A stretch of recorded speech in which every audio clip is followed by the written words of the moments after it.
is a lamp unto my feet, and a light unto my path. Thy word is a lamp unto my feet, and a light unto my path. First reading.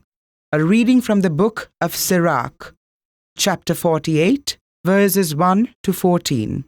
Like a fire, there appeared the prophet Elijah, whose words were as a flaming furnace. Their staff of bread he shattered, in his zeal he reduced them to straits. By the Lord's word he shut up the heavens, and 3 times brought down fire. How awesome are you, Elijah, in your wondrous deeds, whose glory is equal to yours. You brought a dead man back to life from the netherworld by the will of the Lord. You sent kings down to destruction and easily broke their power into pieces. You brought down nobles from their beds of sickness. You heard threats at Sinai, at Horeb avenging judgments. You anointed kings who should inflict vengeance, and as a prophet, as your successor. You were taken aloft in a whirlwind of fire, in a chariot with fiery horses. You were destined, it is written, in time to come, to put an end to wrath before the day of the Lord, to turn back the hearts of fathers towards their sons, and to reestablish the tribes of Jacob. Blessed is he who shall have seen you, and who falls asleep in your friendship. For we live only in our life, but after death our name will not be such. O Elijah, enveloped in the whirlwind. Then Elisha, filled with the 2-fold portion of his spirit, wrought many marvels by his mere word. During his lifetime he feared no one, nor was any man able to intimidate his will. Nothing was beyond his power. Beneath him flesh was brought back into life. In life he performed wonders, and after death, marvelous deeds. The word of the Lord.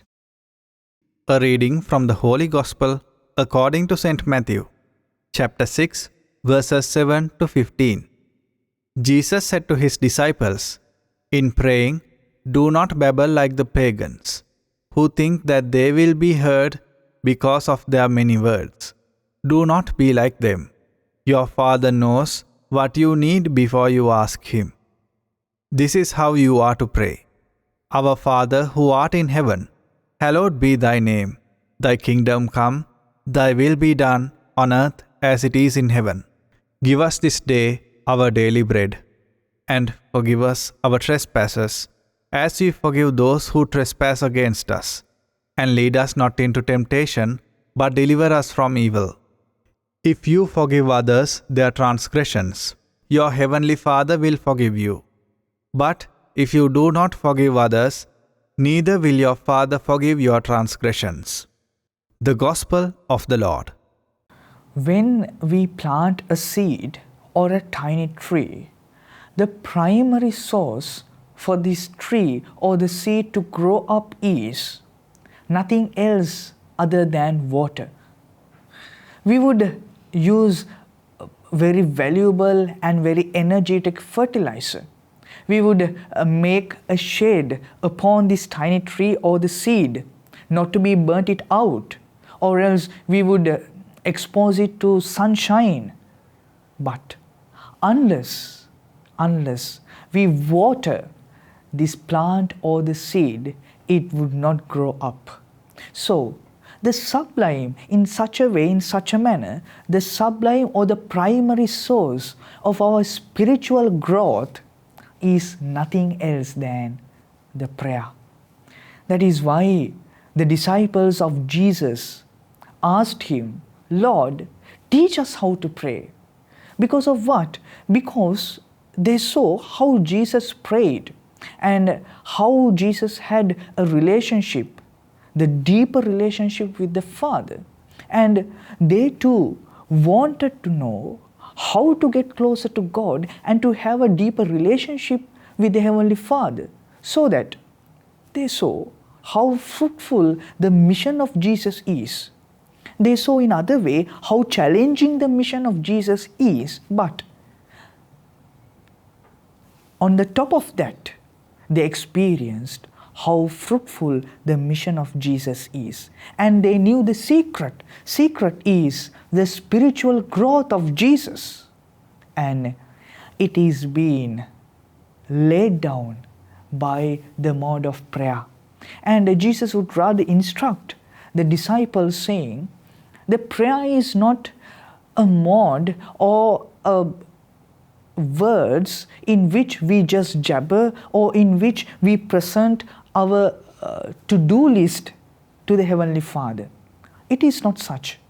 It is not such. It is a heartfelt relationship with the Heavenly Father.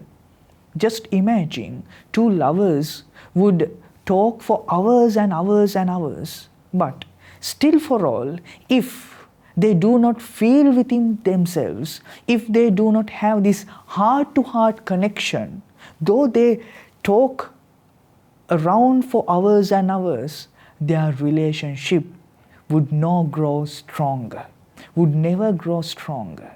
In the same manner, at times we would spend hours and hours in front of the Most Holy Eucharist, but just imagine just saying some words or just saying some by-hearted prayers would not allow, it is not sufficient for you to grow spiritually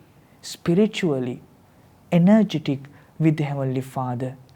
We need to have a close and a heart-to-heart connection with the Heavenly Father, and it is only being laid down by prayer alone. A prayer within the heart, not within my mouth, not with only the words, but with the feelings of my heart. So that when I feel the Lord, that is the very moment that the Lord will feel you, that the Lord will begin to feel you. So to know and to begin to feel Him, first of all, you and I need to feel the pulse of the Lord. Therefore, let us enter into a prayer which and where we have a heart-to-heart connection with our Heavenly Father.